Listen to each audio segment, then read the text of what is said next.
Good morning student. कैसे हैं बेटा सभी? और आशा है कि सभी अपने परिवार सहित कुशल मंगल होंगे। और बेटा कोविड के मामले लगातार बढ़ते जा रहे हैं, अतः अपने घर में रहिए और खुद को सुरक्षित करिए और दूसरों को सुरक्षित कीजिए। और बेटा पढ़ाई जो है अपनी सुचारू रूप से रखिए, क्योंकि पेपर कभी भी हो सकते हैं। बीच में पढ़ाई मत छोड़िए, लगातार अपनी पढ़ाई जो है उसको कंटिन्यू कीजिए। ठीक है बेटा। और आज का अपना जो टॉपिक है वो है इंटरनल स्ट्रक्चर ऑफ लाइकेन, यानी लाइकेन जो है उसकी आंतरिक संरचना। लाइकेन की आंतरिक संरचना, आंतरिक संरचना, ये अपना आज का टॉपिक है, लाइकेन की आंतरिक संरचना। अब लाइकेन की आंतरिक संरचना कैसी होती है? देख बेटा, एक प्रारूपी जो लाइकेन है, उस प्रारूपी लाइकेन की संरचना में निम्न परतें दिखाई देती हैं। एक डायग्राम है ये, एक लाइकेन, प्रारूपी जो लाइकेन है उसकी संरचना में ये निम्न परतें होती हैं। ठीक है, जिसमें हम सबसे पहली परत बात करते हैं अपर एपिडर्मिस।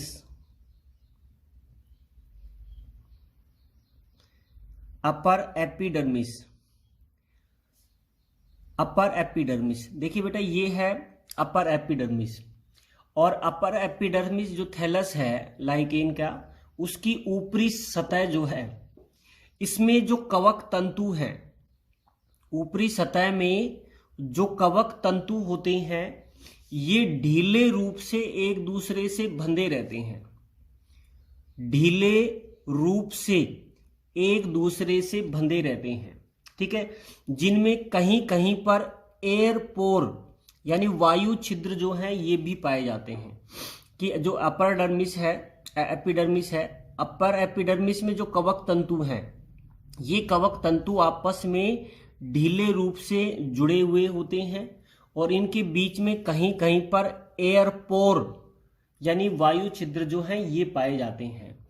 ठीक है, और अपर एपिडर्मिस है लाइकेन की, ये अपर एपिडर्मिस वातावरण जो है उससे संपर्क बनाए रखती है। और साथ में ही अपर एपिडर्मिस जो है उससे गैसों का आदान प्रदान होता है। गैसों का आदान प्रदान होता है और ये सीधे ही वातावरण के संपर्क में रहती है और गैसों के आदान प्रदान में मदद करती है। तो ये हो गई अपर एपिडर्मिस। ठीक है, जिसमें फंगल तंतु या कवक तंतु जो हैं ये पाए जाते हैं। ठीक बेटा, दूसरा जो भाग लेते हैं इसकी आंतरिक संरचना का है वो है अपर कोर्टेक्स।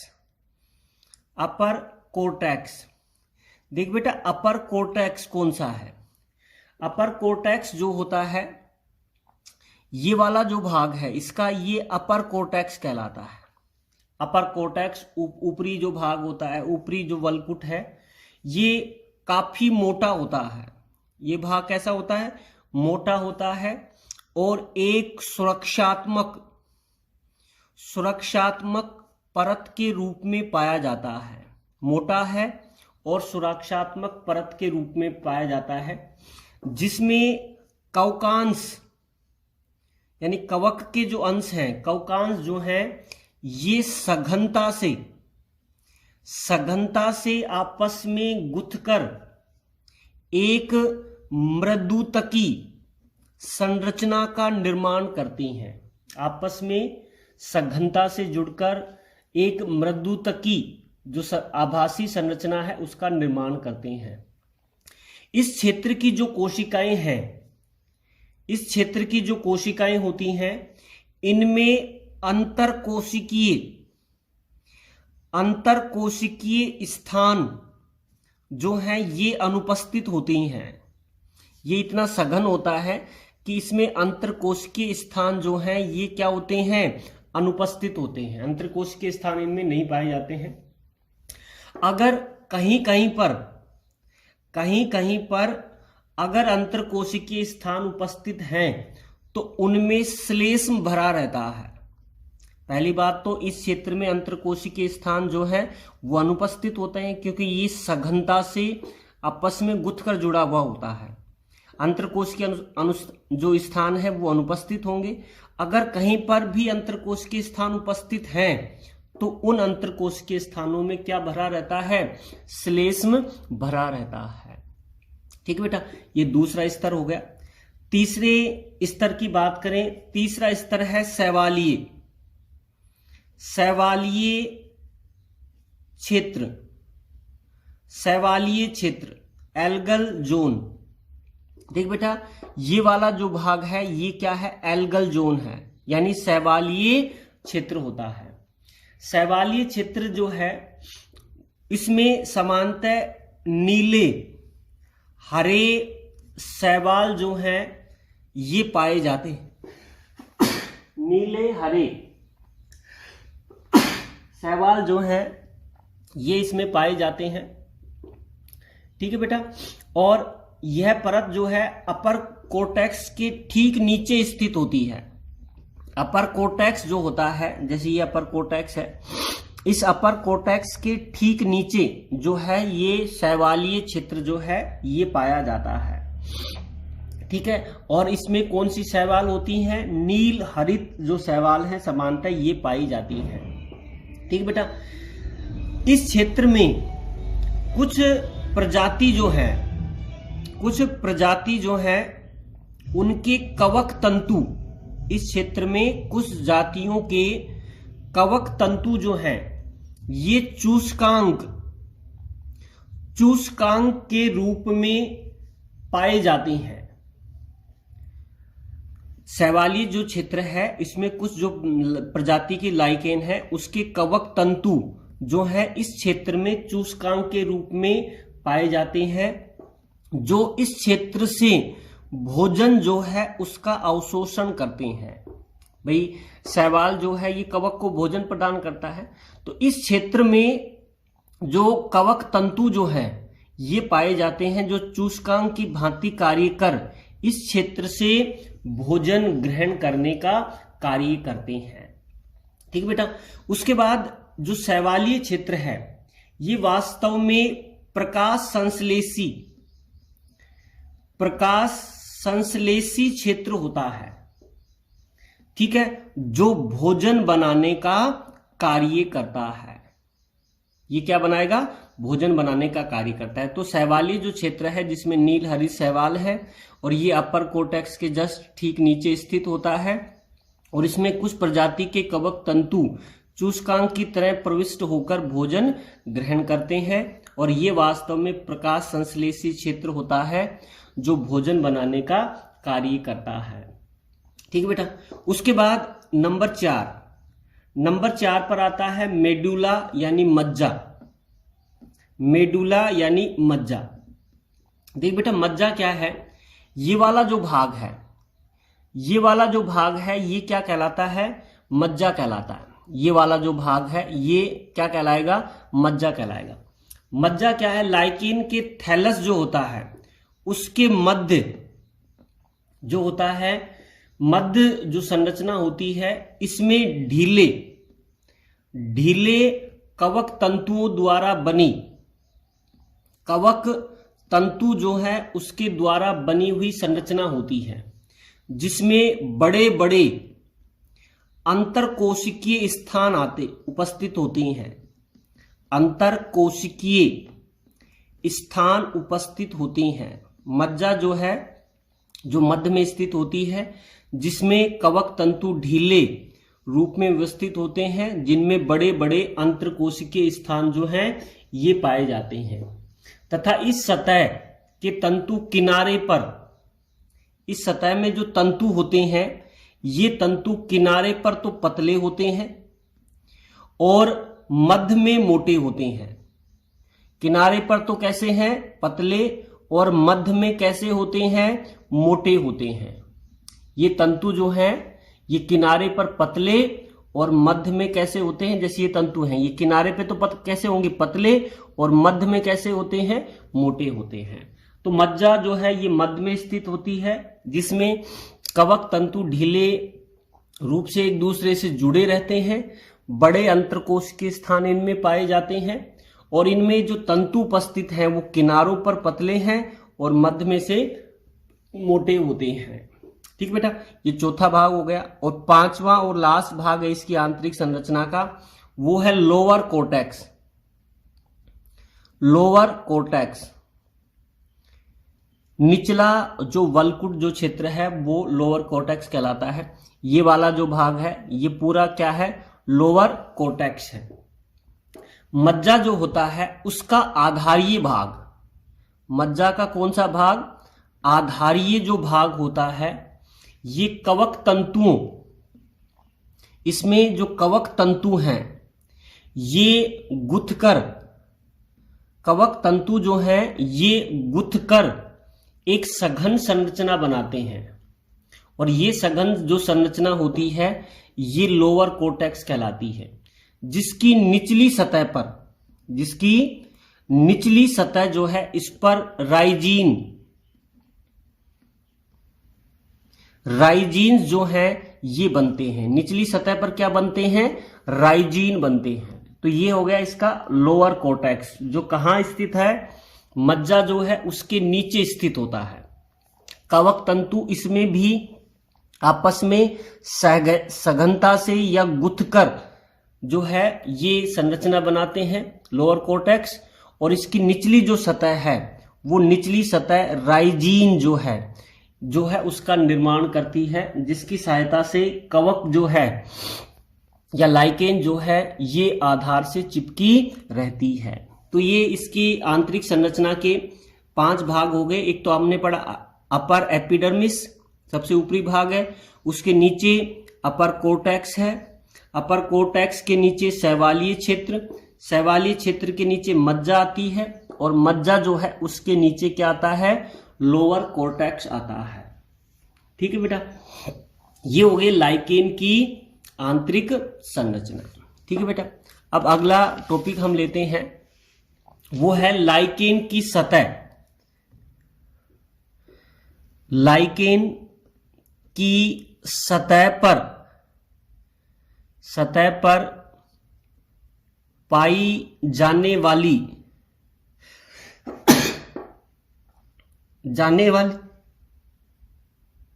लाइकेन की सतह पर पाई जाने वाली संरचनाएं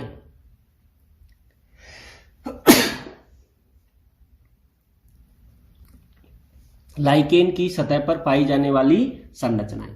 अब लाइकेन जो है उसकी सतह पर कौन कौन सी संरचनाएं जो हैं ये पाई जाती हैं, ये हमें देखना है कि लाइकेन की जो बाह्य सतह है उस बाह्य सतह पर कौन कौन सी संरचनाएं जो हैं ये पाई जाती हैं। जिसमें हम सबसे पहले जो संरचना लेते हैं, हाँ बेटा, पहली जो संरचना है वो है एयरपोर।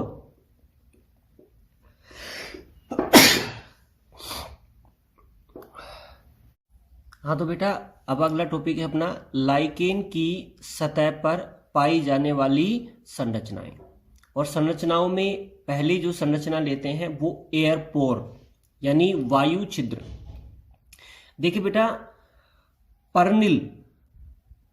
पर्निल जो लाइकेन होती हैं, इन पर्निल लाइकेन जो है उसकी बाह्य त्वचा पर अनेक छोटे छोटे छिद्र पाए जाते हैं, जिन्हें एयरपोर या इन्हें श्वसन छिद्र कहा जाता है। एयरपोर भी कह सकते हो या इन्हें श्वसन छिद्र भी कहा जाता है। और इस क्षेत्र में जो कवक तंतु होते हैं, ये कवक तंतु ढीले रूप से जुड़े रहते हैं और ढीले रूप से जुड़ने के कारण इस क्षेत्र में सूक्ष्म छिद्र पाए जाते हैं, जिन्हें एयरपोर या श्वसन छिद्र कहा जाता है।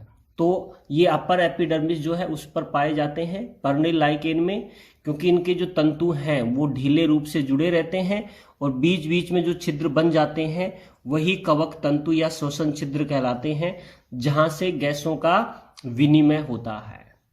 ठीक बेटा, ये पहली संरचना हो गई। दूसरी संरचना है, अब यहां पर हम लेते हैं, वो है लघु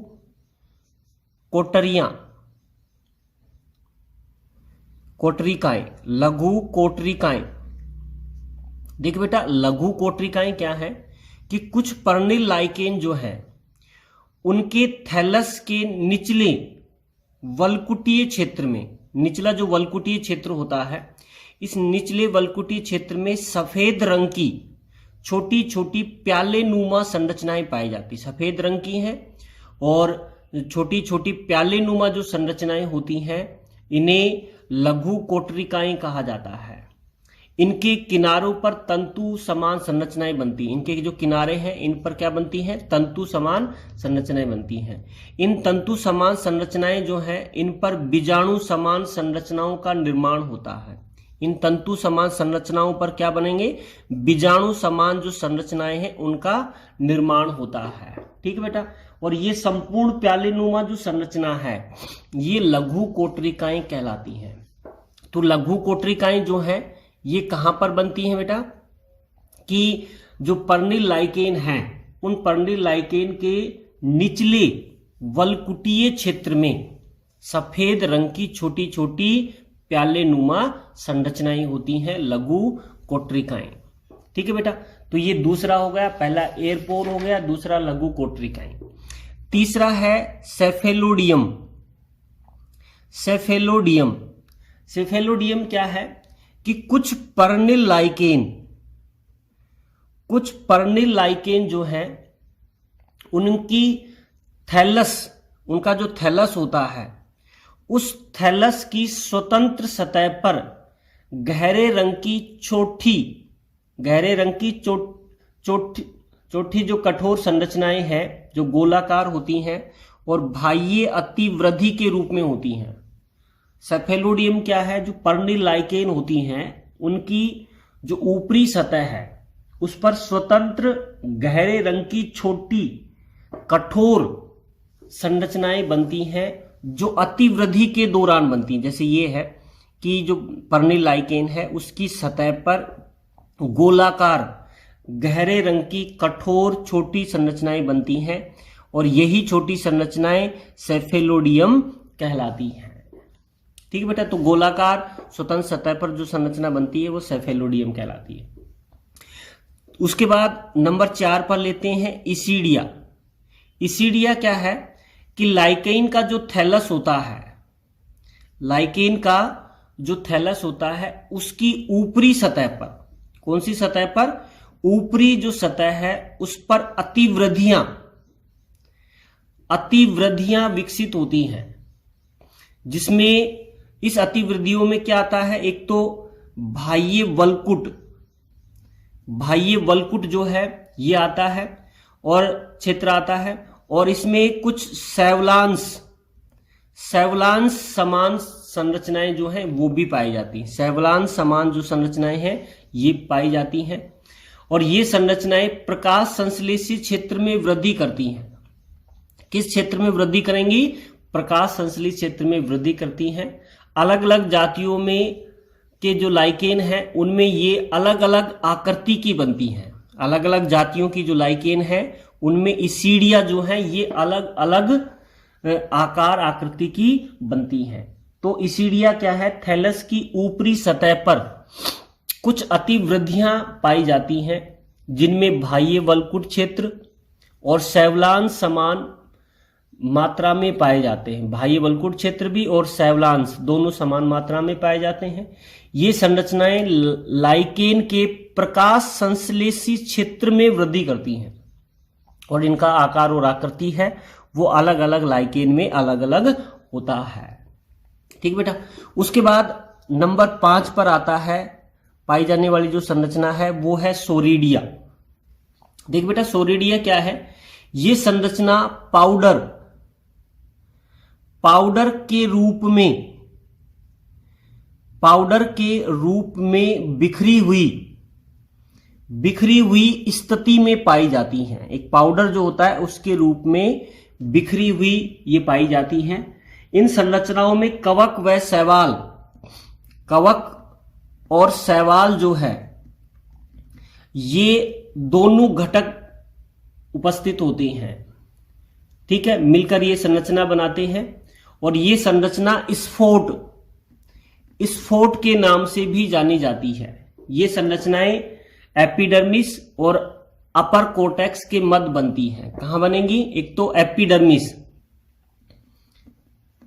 एपिडर्मिस और अपर कोर्टेक्स जो है उसके मध्य बनती हैं। ये है सोरिडिया। सोरिडिया जो होता है, इसमें जो संरचनाएं हैं ये पाउडर के रूप में बिखरी हुई स्थिति में पाई जाती हैं, जिसमें कवक भी उपस्थित होता है और शैवाल जो है ये भी उपस्थित होता है। कवक भी उपस्थित है और क्या उपस्थित है? शैवाल जो है ये भी उपस्थित होता है। और ये संरचनाएं एपिडर्मिस और अपर कोर्टेक्स जो है उसके मध्य में स्थित होती हैं। ठीक है बेटा, तो ये है सोरिडिया, पाउडर के समान बिखरी हुई स्थिति में ये पाई जाती हैं। शैवाल भी इसमें उपस्थित होता है, कवक भी इसमें उपस्थित होता है। ठीक है, और ये संरचनाएं एपिडर्मिस और अपर कोर्टेक्स जो है उसके मध्य ये पाई जाती हैं। ठीक है बेटा, तो ये है लाइकेन की सतह पर पाई जाने वाली संरचनाएं। ठीक है बेटा, आज के लिए इतना ही। Thank you.